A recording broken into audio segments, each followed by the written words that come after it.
Hello friends, आप सभी का स्वागत है आपके अपने आईएएस ऑफिसर यूट्यूब चैनल पे।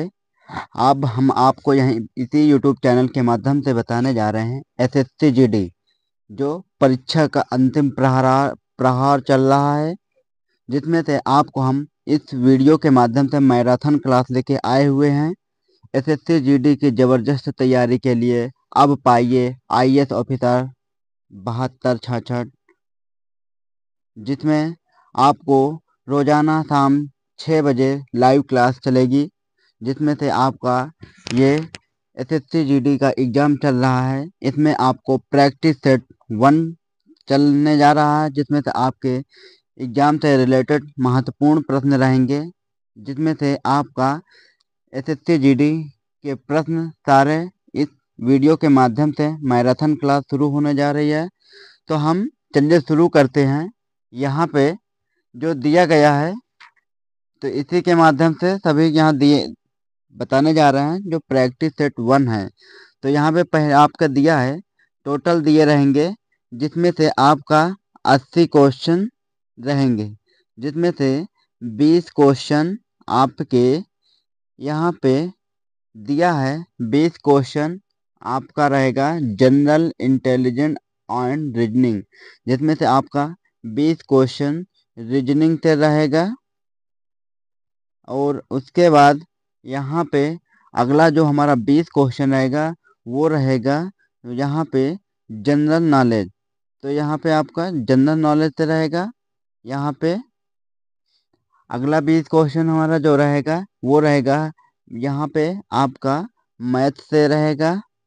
तो इसी वीडियो के माध्यम से सभी लोग बने रहिए।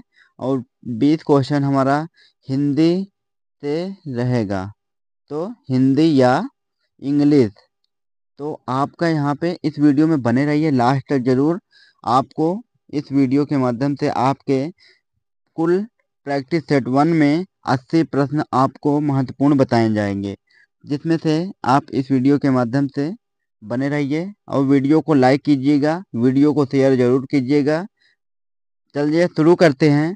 पहला प्रश्न हमारा दिया है, यहाँ पे दिया गया है अकरम, नागेश, गिरीश, विक्रम और सतपाल किसी पंचभुजाकार मेज के 5 कोनों पर बैठे हैं। सभी मेज के केंद्र की ओर अभिमुख होकर बैठे हैं। गिरीश विक्रम के बाएं तीसरे स्थान पर बैठा है। सतपाल नागेश के बाईं ओर बैठा है। अकरम सतपाल के बाएं दूसरे स्थान पर बैठा है। नागेश के दूसरे स्थान पर कौन बैठा है? तो यहाँ पे आपके ऑप्शन दिया है, जिसमें से आपका कौन सा ऑप्शन करेक्ट होगा। सभी लोग करेक्ट कमेंट बॉक्स में उत्तर दीजिए आप सभी लोग। तो यहाँ पे दिया है ऑप्शन नंबर, यहाँ पे दिया है आपका ए अकरम, बी विक्रम, सी सतपाल, डी गिरीश। तो यहाँ पे आपका दिया है, तो आप सभी लोग कमेंट बॉक्स में उत्तर दीजिए कि इसका उत्तर कौन सा होगा। तो आप सभी लोग कमेंट बॉक्स में उत्तर दीजिए। यहाँ पे देखिए आप सभी लोग, जिसमें से यहाँ पे जो दिया है कि बैठने का जो क्रमता है वो कुछ इस प्रकार है। यहाँ पे दिया है सभी मेज के केंद्र की ओर अभिमुख होकर बैठे हैं। तो गिरीश विक्रम के जो दिया है यहाँ पे पंच कोनों पर, मतलब कि एक 5 कोनों का हम भुजा बनाएंगे, जिसमें से यहाँ पे आपका एक भुजा बनेगा, वो होगा ये। यहाँ पे एक व्यक्ति बैठा है जो मेज की ओर अभिमुख होकर बैठा है। तो ये सभी लोग इस तरफ बैठेंगे, तो मुंह करके बैठेंगे। तो यहाँ पे आप देखेंगे, यहाँ पे दिया है इस जगह पे, यहाँ पे गिरीश बैठा हुआ है।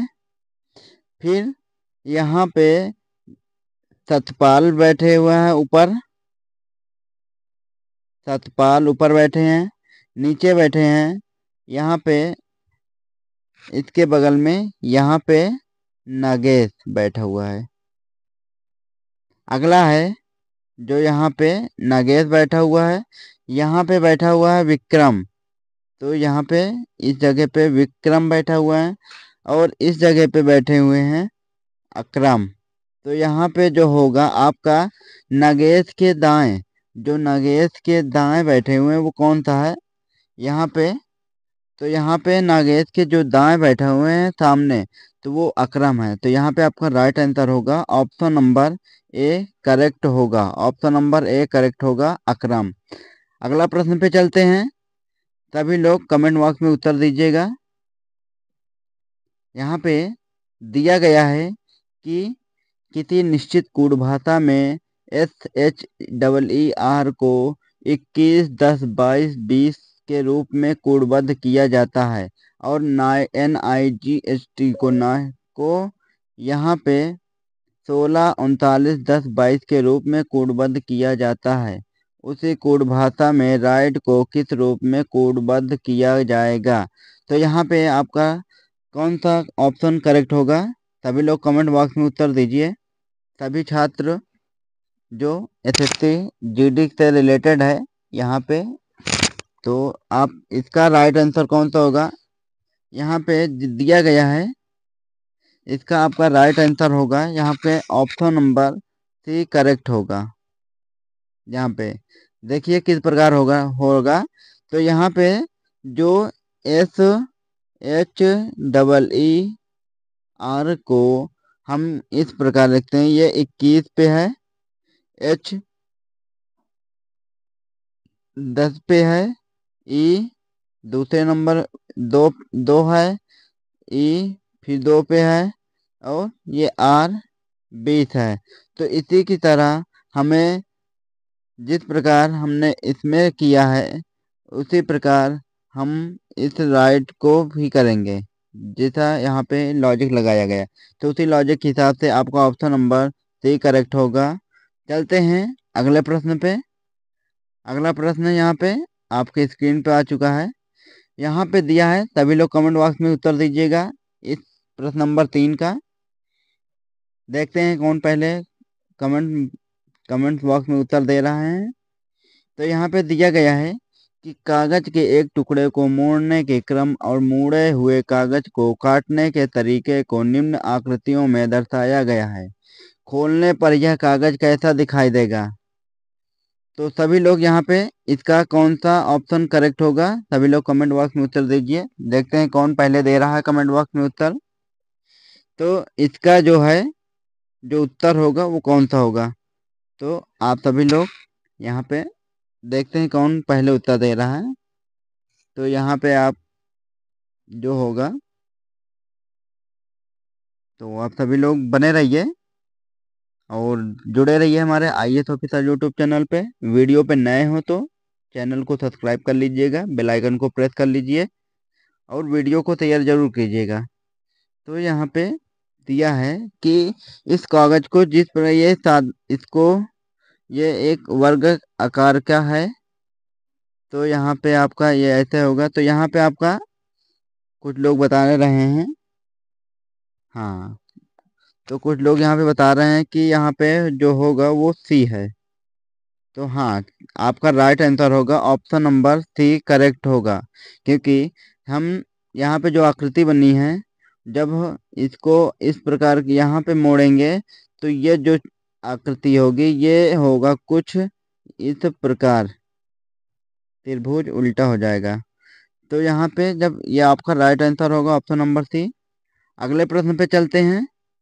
अगला प्रश्न दिया है, आपके स्क्रीन पे आ चुका है। यहाँ पे दिया है कि एक निश्चित कूट भाषा में SWEETS को TZKOIN के रूप में लिखा जाता है। उसी कूट भाषा में चॉइस को किस रूप में लिखा जाएगा। तो सभी लोग कमेंट बॉक्स में उत्तर दीजिए। देखते हैं कौन पहला उत्तर दे रहा है। यहाँ पे आप सभी लोग आप सभी लोग दीजिए कौन सा। कुछ बच्चे दे रहे हैं सी ऑप्शन, यहाँ पे सी नहीं होगा। तो यहाँ पे आपका राइट आंसर होगा, कुछ लोग बच्चे बी दे रहे हैं। तो यहाँ पे आपका राइट आंसर होगा यहाँ पे ऑप्शन नंबर बी करेक्ट होगा। जो चॉइस को हम DKUSRZ लिख सकते हैं। तो इसका लॉजिक है, आप सभी लोग लॉजिक देखिए यहाँ पे। तो जो यहाँ पे जो लॉजिक लगा है वो लॉजिक क्या है? तो यहाँ पे जो लॉजिक है, यहाँ पे आप सभी लोग देखिए, जो लॉजिक है यहाँ पे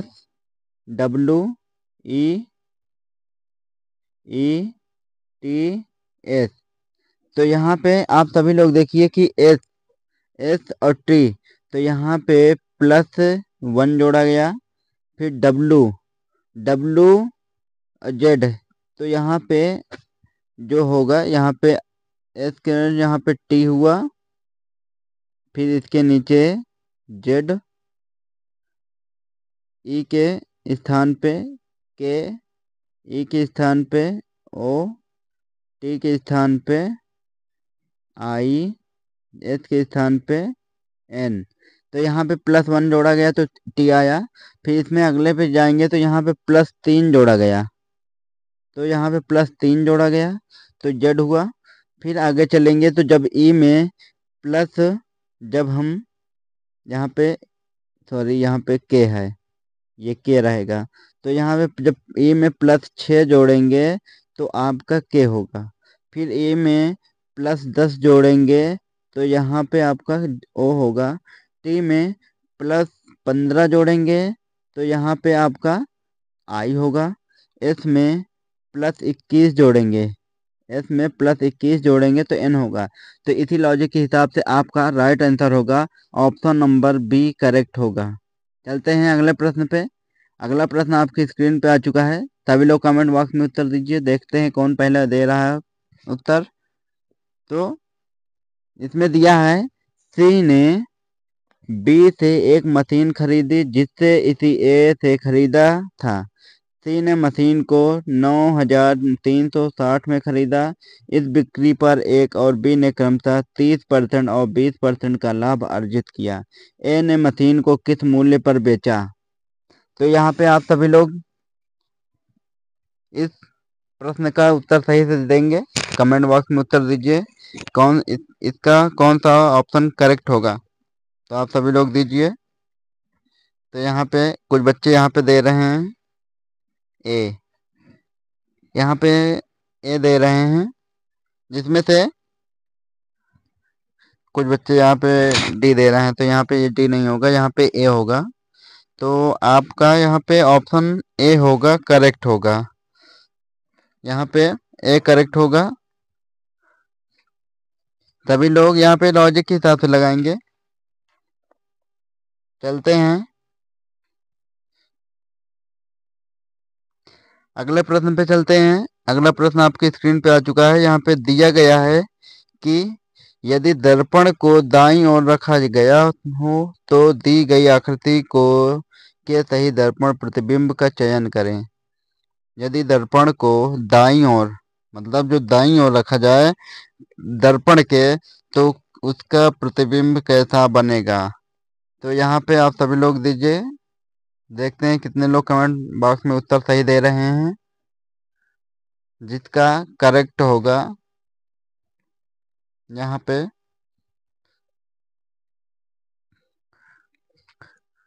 कुछ बच्चे डी ऑप्शन दे करेक्ट बोल रहे हैं। करेक्ट नहीं होगा, वो गलत हुआ है डी। कुछ बच्चे बी दे रहे हैं। तो हाँ, इसमें बी ऑप्शन करेक्ट है, क्योंकि यहाँ पे अगर हम प्रतिबिंब के कुछ यहाँ पे इस प्रकार का दर्पण लगाएंगे तो जो यहाँ पे दर्पण होगा वो कुछ, जो ये हिस्सा है ये इस प्रकार आ जाएगा, ये लाइनिंग, ये जो गोला है इस यहाँ पे आ जाएगा, तो यहाँ पे हो जाएगा। तो यहाँ पे आपका ऑप्शन होगा वो करेक्ट होगा, ऑप्शन नंबर बी करेक्ट होगा।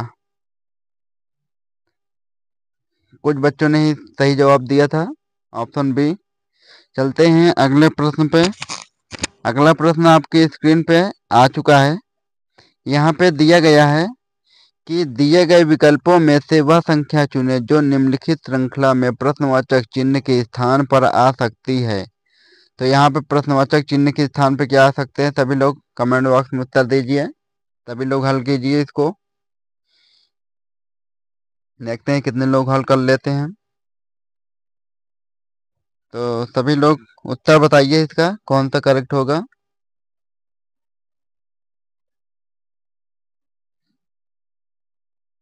कुछ बच्चे बी बता रहे हैं। B option, B option. तो यहाँ पे आपका करेक्ट होगा, वो होगा ऑप्शन नंबर बी करेक्ट होगा। चलते हैं अगले प्रश्न पे। सभी लोग इस वीडियो के माध्यम से इस महत्वपूर्ण प्रश्न को लॉजिक के हिसाब से समझिए और हल कीजिए कि कौन सही है। तो यहाँ पे कुछ बच्चे करेक्ट बता रहे हैं, बाकी अभी करेक्ट नहीं बताए हैं लेकिन बताने लगेंगे। बने रहिए सभी लोग लास्ट तक। चलते हैं अगले प्रश्न पे। अगला प्रश्न है आपकी स्क्रीन पे दिया है। यहाँ पे दिए गए विकल्पों में से उस अक्षर का समूह का चयन करें जो निम्नलिखित श्रेणी में प्रश्नवाचक चिन्ह के स्थान पर आ सकता है। तो यहाँ पे प्रश्नवाचक चिन्ह के स्थान पर क्या आ सकता है? सभी बच्चे कमेंट बॉक्स में उत्तर दें कौन सा करेक्ट होगा। तो यहाँ पे कुछ बच्चों का ऑप्शन आ रहा है सी सी सी सी सी। तो यहाँ पे आपका ऑप्शन नंबर सी ही सही है। बच्चे करेक्ट बता रहे हैं, ऑप्शन नंबर सी। अगले प्रश्न पे चलते हैं। अगला प्रश्न है आपके स्क्रीन पे आ चुका है। यहाँ पे दिया है एक निश्चित कोड भाषा में नेक्स्ट को मोड NEXT को MODFWYSU लिखा जाता है तो उसी कोड में क्लॉक को क्या लिखा जाएगा? सभी लोग कमेंट बॉक्स में दीजिए। यहाँ पे आप ध्यान से देखिएगा कि इसका जो होगा संबंध इससे, तो वही इसका संबंध इन चारों में से एक होगा। तो यहाँ पे आप सभी लोग, सभी बच्चे कमेंट बॉक्स में उत्तर दें कौन सा करेक्ट होगा। तो यहाँ पे जो करेक्ट होगा, कुछ बच्चे बी करेक्ट बता रहे हैं, बी नहीं होगा। तो यहाँ पे जो बी नहीं होगा, यहाँ पे आपका होगा ऑप्शन, यहाँ पे ऑप्शन सी करेक्ट होगा। तो यहाँ पे आप सभी लोग ध्यान दीजिए, यहाँ पे ऑप्शन नंबर सी करेक्ट होगा। ये आपका प्रैक्टिस से चल रहा है, इसको लॉजिक के हिसाब से आप लोग सभी करिएगा। चलते हैं अगले प्रश्न पे। अगला प्रश्न है यहाँ पे दिया है कि 4 अक्षर समूह दिए गए हैं जिनमें से 3 एक निश्चित प्रकार से समान है जबकि एक उसमें असंगत है। उस असंगत अक्षर समूह का चयन कीजिए। तो यहाँ पे जो 4 अक्षर समूह है इसमें सब 3 अक्षर निश्चित प्रकार से समान है जबकि एक उसमें से असंगत हो, तो उसमें असंगत छांटना कौन सा है? तो यहाँ पे सभी बच्चे कमेंट बॉक्स में उत्तर दें कौन सा करेक्ट होगा। सभी लोग बताएं। तो यहाँ पे कुछ बच्चे बता रहे हैं, यहाँ पे सी बता रहे हैं, लेकिन सी नहीं होगा यहाँ पे। तो कुछ बच्चे यहाँ पे बता रहे हैं ऑप्शन नंबर डी। जी हाँ, डी ऑप्शन सही है, ऑप्शन नंबर डी करेक्ट होगा। कुछ बच्चे सही बता पा रहे हैं, बाकी और बता नहीं पा रहे हैं। तो सभी लोग ध्यान से दीजिए कि कौन सा आपका करेक्ट होगा। तो चलते हैं अगले प्रश्न पे।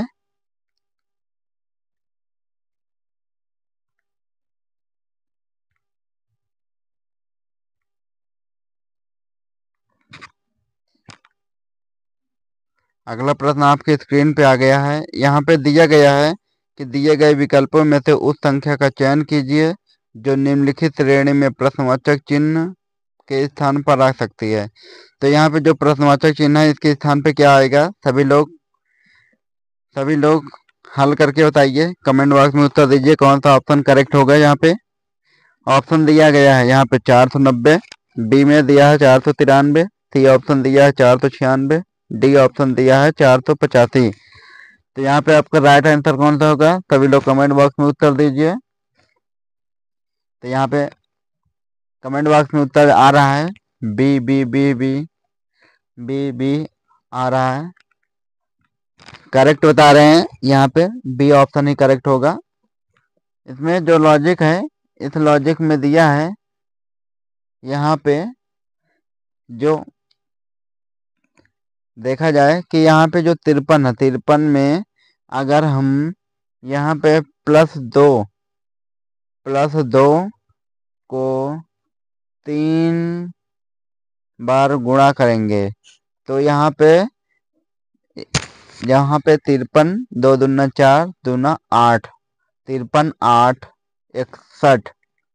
तो यहाँ पे इसी हिसाब से ये लगता चला जाएगा। तो यहाँ पे 2 होगा, फिर +3 होगा जिसकी घात 3 होगी, फिर +4 होगा जिसकी घात 3 होगी।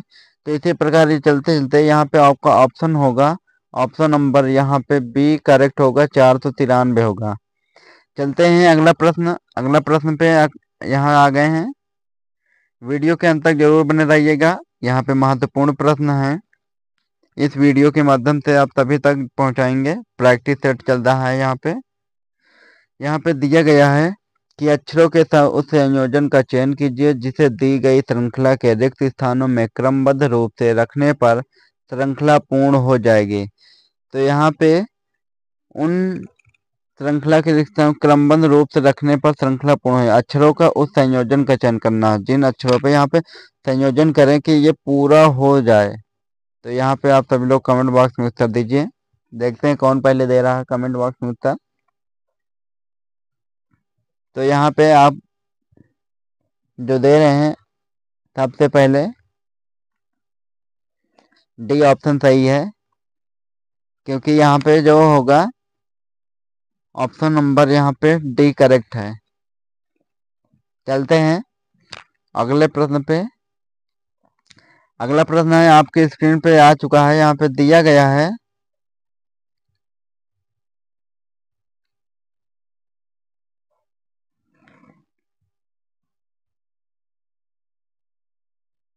यहाँ पे बताया जा रहा है कि एक पासे x को 3 बार एक ही क्रम में घुमाया जाता है।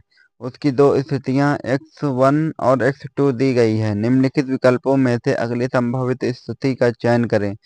तो यहाँ पे दिया है, आपके यहाँ पे हल कीजिए और बताइए कि इसका जो विपरीत है वो कौन सा है।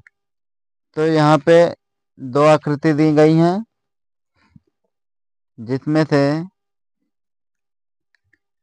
कुछ बच्चे यहाँ पे ऑप्शन बी करेक्ट बता रहे हैं, कुछ बच्चे बी ऑप्शन करेक्ट बता रहे हैं। तो ये आपका करेक्ट होगा, ऑप्शन नंबर बी। अगले प्रश्न पे चलते हैं। यहाँ पे दिया है 8 मित्र 2 पंक्तियों में एक दूसरे की ओर मुंह करके बैठे हुए हैं। ए डी के सामने बैठा है और बी और ई का पड़ोसी है। अपनी अपनी पत्नियों में एच और सी सबसे दाएं कोने पर तथा ई और एफ सबसे बाएं कोनों पर बैठे हैं। यदि जी एफ के बगल में बैठा है तो बी के सामने कौन बैठा है। तो यहाँ पे दिया है कि आप लॉजिक के हिसाब से सभी लोग कीजिएगा। तो यहाँ पे बताइए, कमेंट बॉक्स में उत्तर दीजिए कौन पहले बता दे रहा है। तो यहाँ पे एक लोग ने बताया यहाँ पे ऑप्शन नंबर सी करेक्ट है, ऑप्शन नंबर सी करेक्ट है।